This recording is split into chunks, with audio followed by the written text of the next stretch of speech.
Students, let us start with the topic name as environment. We all know that environment is a part of environmental education. First of all, let us discuss the difference in between environment and environmental. The term environ mean circle. And what is the meaning of a mental? Mental, the word mental is not mental disorder. It means that environment is related with other branches also. For example, how history played a role in environmental science. You all know that there was a emperor Ashoka, Harshvardhan, who appointed rangers, forest rangers, for the protection of trees. So, environment contains two things. One is biotic, another is abiotic. We can say biotic is living one and abiotic is non-living one. The environment creates favorable conditions for the existence and growth of all living organisms, including man. That is why we are alive, because we all know due to oxygen, water, food, which nature and Mother God provide us. But because of our drastically, slowly changes, we are affecting the environment in a very degraded manner. The changes in the environment may be beneficial or harmful. As per my opinion, it is more harmful. It is, we all know that many species on earth vanished. That is why they are called vulnerables. For example, is the extinction of dinosaurs. It is believed that the main cause of this was the appearance of primitive mammals.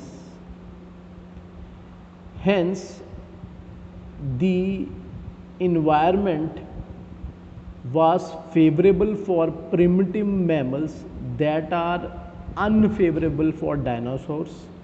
That is why dinosaurs were completely extinct from our world. So environment is comparatively started a new movement in the world, especially in the developed and the developing countries. Therefore, objective of environmental education is to make public, including students, to aware about the importance of protection and conservation of environment, so as to adopt policies and various remedies for the protection of environment. According to Hiroshima University of Japan, environmental education not only aims at acquiring the content of knowledge related to environmental problems in the society, but also emphasize students' abilities and the attitudes necessary for the precise judgment to solve the problems.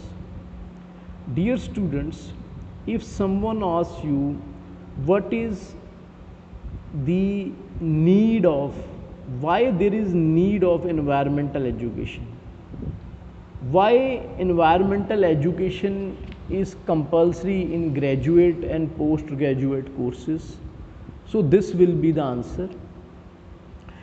It can also be said that the ultimate aim of environmental education is to develop people awareness, attitude, competence and values. This will enable them to effectively involved in sustainable development at the local, national and international levels and guide them towards a more equitable and sustainable future. With this idea in mind, environmental education is now being taught at the school level, college, and universities levels. Now, this is why environmental education is a very important, vital tool for the protection of various environments. Now, what are the various activities? If someone asks you a question, what are the various activities that are responsible for producing changes in the environment? The first thing is deforestation. We all know deforestation is nothing but the cutting of trees. This will also, responsible for the soil erosions, and this activity is continuously going on for the thousands of years. Second is killing animals for foods.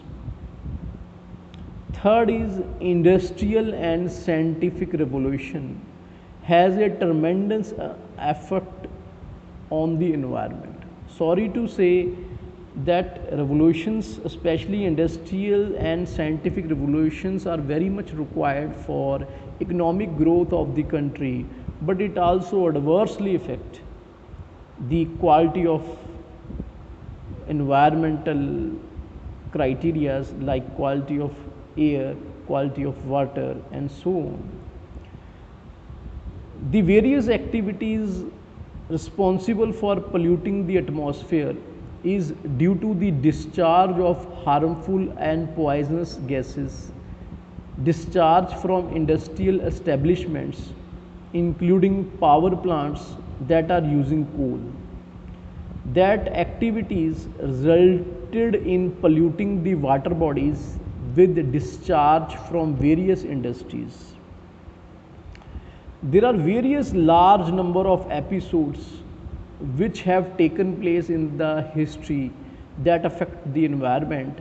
The most important is the London smog that killed about 4,000 people in 1952.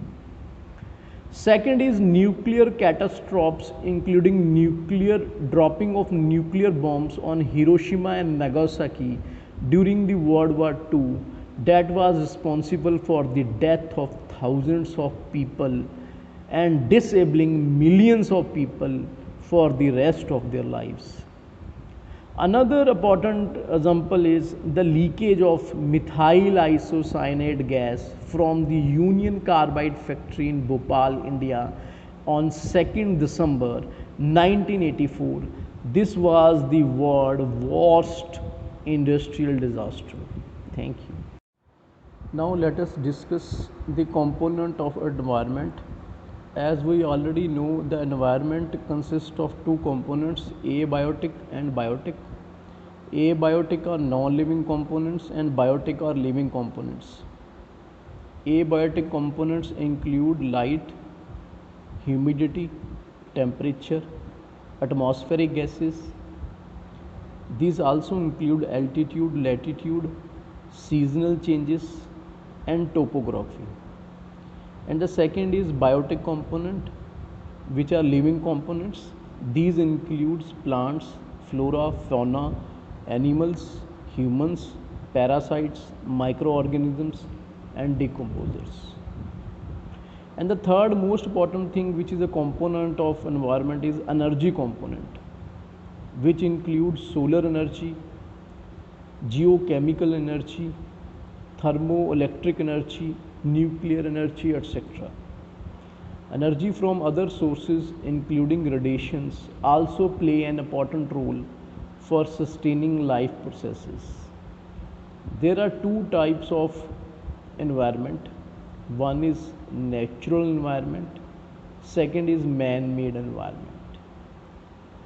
As we all know, the natural environment components consist of air, water, soil, solar radiation, land, forest, wildlife, flora and fauna, etc. Whereas man made components include housing, agricultural implements, industries, dams, energy, hydrothermal, and nuclear energies. Now, what are the various segments of environment? Environment is composed of atmosphere, hydrosphere, lithosphere, and biosphere. Atmosphere is nothing but the cover of air that envelops the earth is known as atmosphere. Whereas hydrosphere, hydro mean water, water covers about 75% of all earth's surface, either as oceans or as fresh water that includes seas, rivers, lakes, streams, and no doubt oceans, etc. Another is lithosphere. Lithosphere is the layer of rock that forms the outer part of the earth. It includes soil, earth, rocks, and mountains. The last one is biosphere, which consists of all, we can say, atmosphere, lithosphere, and hydrosphere. It is the part of the earth's surface and atmosphere in which plants and animals can live. As already discussed, it comprises of lithosphere, hydrosphere, and atmosphere.